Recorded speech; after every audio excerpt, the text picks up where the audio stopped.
brother from another mother. Yan ang sabi ko sa title, no? Si Redmi 13C, meron siyang kapatid sa ibang nanay. Well, tinanslate ko lang. Siguro ang pinagkaiba nila ng kanyang kapatid na si POCO C65 is medyo mas maputi siya at medyo mas maitim kunti si POCO C65. But exactly the same sila, parehong itsura, parehong internals, and pareho din ang kanyang screen size. Pati kanyang presyo, parehong-pareho, except ang kanyang nanay. Tara, alamin natin kung pareho nga ba kanyang performance. Would it perform at the same level or even better? Si Redmi 13C after this quick unboxing.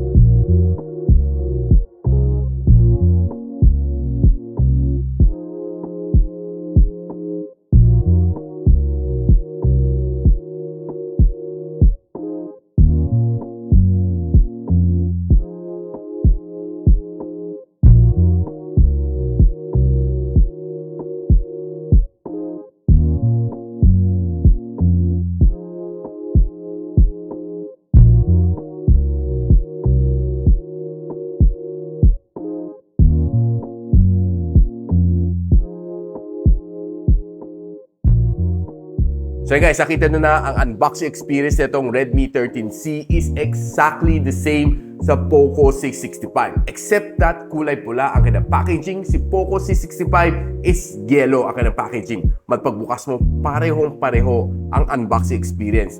Kung hindi nyo pa napanood ang aking POCO C65 na review, link up here. So one thing na mapapansin mo dito sa phone na ito is that iba ang finish lang niya sa likod. But overall, ang itsura niya is exactly the same. Actually, tinry natin maglagay ng case ng POCO C65 dito sa Redmi 13C. It's exactly the same. Siguro one thing na mapapansin mo dito sa kanya is that medyo mas shiny ang kanyang likod. And medyo mas lighter color ang mga colorway na meron ni Redmi 13C. And itong phone na ito has 4 colorway. It has the midnight black, navy blue, glacier white, and ang hawak natin dito is the clover green. Ang ganang 6128 would come at the same price ng POCO C65, which is 5,499. And ang ganang 8256 would also come at the same price point ni POCO C65 at 6,499. Link on the description. Now, quickly checking ang kanyang card dito sa gilid, makita natin, it's a triple card slot. So, pwede mo pagsamahin dalawang nano SIM tsaka isang micro SD na expansion. By the way guys, 4G lang tong phone na ito, hindi pa 5G. Now, itong phone na ito has the same processor, Helio G85. And gusto lang naman natin quickly silipin dito sa Antutu benchmark. So, ang nakuha natin sa Antutu benchmark score dito sa Redmi 13C is almost exactly the same sa POCO C65. 252,000 points, which I think yung performance niya should be almost the same. Hindi naman siguro magkakalayo. And if you break it down, ito ang score na nakuha niya. Tinry ko i-run ang 3D Mark dito, kaso sabi niya unable to connect to UL server for this span of 1 week. Until now, ganun pa rin. So, hindi ko magawa na wildlife extreme stress test. Ito namang score na nakuha niya dito sa Geekbench, sa CPU, and ito naman sa GPU. Hindi lang din na-optimize sa kanya GPU kasi naka-0 ang score niya dito sa isa sa mga workloads, no? Kaya medyo mababa ka na score. Ito naman ang graph na nakuha natin dito sa thermal throttling test, and nag-throttle siya to 80% na kanyang maximum performance, which is pretty almost the same halos kay C65. Not bad naman ang kanyang score dito. Now, itong phone na ito has a 6.74 na IPS LCD screen.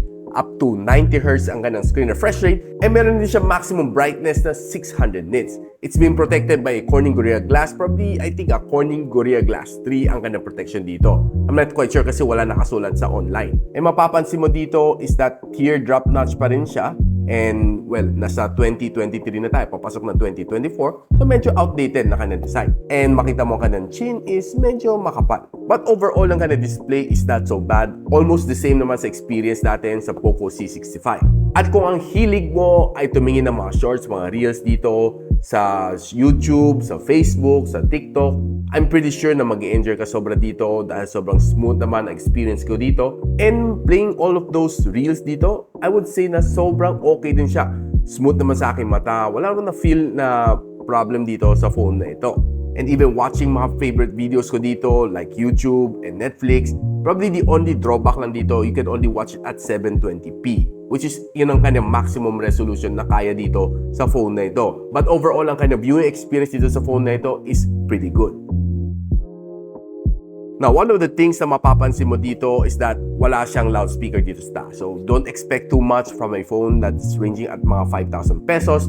But the good thing is, nandiyan pa kanyang audio jack dito sa ibabaw, which you can always use kung meron kayong mga favorite na headphones available sa inyong bahay. But the loudspeaker dito sa ilalim, don't expect it to be too loud kasi tinry natin sa Spotify.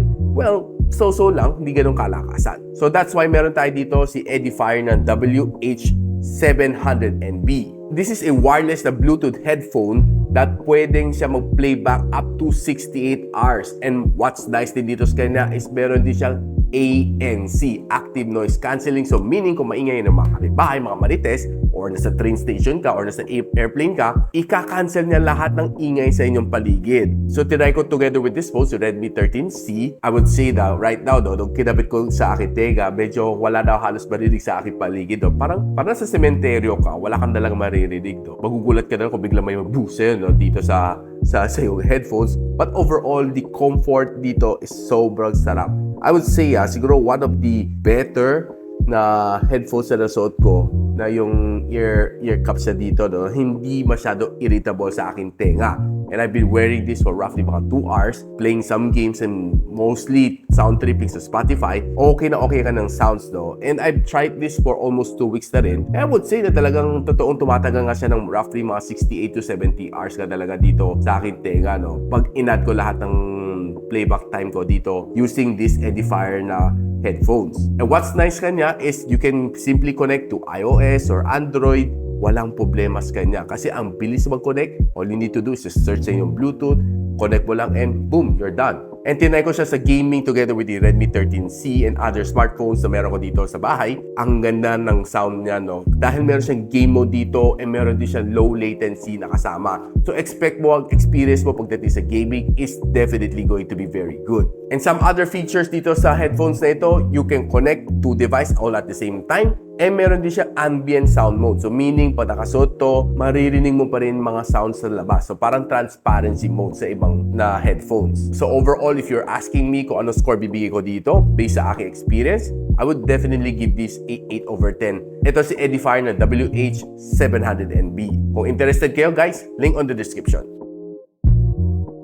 So ito phone na ito has a 5,000 mAh na battery supporting up to 18 watts na charging capability. So if you ask me, 18 watts is quite slow na for 2023. At the very bare minimum, it should have at least been 30 watts or 35 watts para medyo mag-keep up sa facing, no? Itong 2023. Kasi there are some other phones na medyo ganitong presyo din that can give you a faster charging experience. Kasi 18 watts would take this around near 3 hours just to complete a full charging cycle, which is medyo matagal kung medyo nagmamadali ka, maybe half tank pa lang, no? So I would highly recommend you to bring a power bank together with this one kasi medyo slow siya mag-charge. So you can charge along the way. But if you're checking ang kanyang battery stress test, itong phone na ito was able to give me a 13-hour na screen on time. So for me, a phone like this one, having a screen on time like this is not quite so bad kasi I was able to set this to 60 Hz screen refresh rate and 50% brightness. So if you up it sa 90 Hz, you might expect na magda-drop tong screen on time mo. Maybe at around mga 10.5 hours or less. So it boils down sa depende sa iyong usage, ang screen on time. So itong phone na ito, kaka-receive lang niya ng update right now. It's running MIUI 14 inside Android version 13. So sinabak naman natin to sa gaming, no? I did play 2 games dito, Farlight 84 and Call of Duty Mobile. So ito ang kanyang maximum graphical settings sa kaya niya. And playing both of these games, I would say same na same ang feeling ko lang naman dito sa POCO C65. These 2 games was able to let me play okay lang. Don't expect too much from them. But I would say na kayang-kaya naman na maglaro ditong 2 game na ito. Both game nilaro ko ng VR matches for roughly mga 1.5 hours and the performance is just average. You don't expect too much from a Helio G85 na chipset, but it's playable. So ang kanyang camera module dito is exactly the same din sa POCO C65. 50MP na main camera sensor, and a 2MP na macro lens. Sabi yung spec sheets, meron din siya 0.08 na auxiliary lens, which I'm not quite sure kung para saan yun. Maybe it's just a depth sensor. And ang kanyang harap is also a 8MP na front-facing camera, same kay C65. And both front and back can only shoot up to 1080p and 30fps. So guys, tingnan na natin some shots na nakuha natin from outdoors. If you want to take a clear look sa kanya, I would say na there are some details dito sa mga bato no, na nakikita ko dito na malinaw from its 50MP na camera. Now probably this is one of my favorite shot para makita natin yung details, no? Very much details dito sa kanya, and even pati mga kalawang kitang-kita dito, pati mga ugat and sa mga lumot din dito.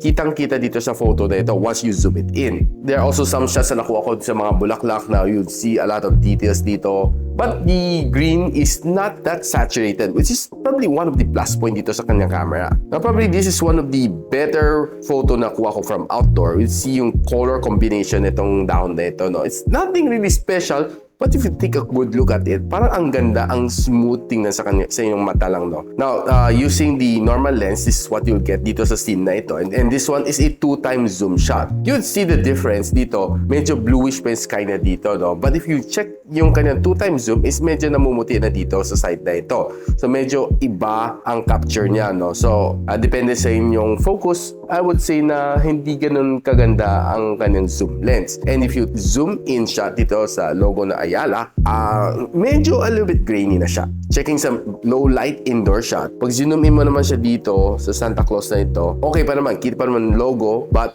it's just a little bit blurred lang. Hindi ganun clear. Now, if you check yung mga beans dito, it looks good, no? But pag hindi mo masyado zoom, okay pa naman siya tingnan. Pag zoom mo siya, mapapansin mo na parang ay, hindi na parang ganun kaganda ang kanyang details. Now, if you look at this shot, I would say na normally sa ibang camera, you would be able to get a better shot dito dahil medyo mas punchy ang kanyang color, but this one medyo parang mas flat ang dating sa akin, no? And taking a look at this photo, I'd say yung painting dito is looking good. And if you take a good look dito sa mga bean shot, this one is looking better than yung shot ko kanina. Taking a quick shot dito sa mug na ito, if you zoom it in dito sa logo, it looks pretty clear. Taking some selfie shot, it's just normal. Medyo hindi lang ganun katingkad ang kanyang color on outdoor condition. And this one looks a little bit better, but still, I still prefer it to be a little bit more punchier. Some indoor shot, medyo low light dito sa situation na ito, still not so bad. And this one is also looking decent. Now, if you take a look naman dito sa outdoor shot ng selfie video, 1080p and 30fps, medyo shaky siya, no? Mapapansin mo na parang yumuyugyug siya ng konti. But overall, the quality is not really so bad. But I would say na it could have been better kung medyo mas stable siya konti. Now, tinignan naman natin ang kanyang rear camera pagdating sa video. Okay naman ang video resolution, but ang problem ko lang dito is medyo shaky nga lang talaga siya. Kunting alog lang, makikita mo talagang yuyugyug ang iyong camera.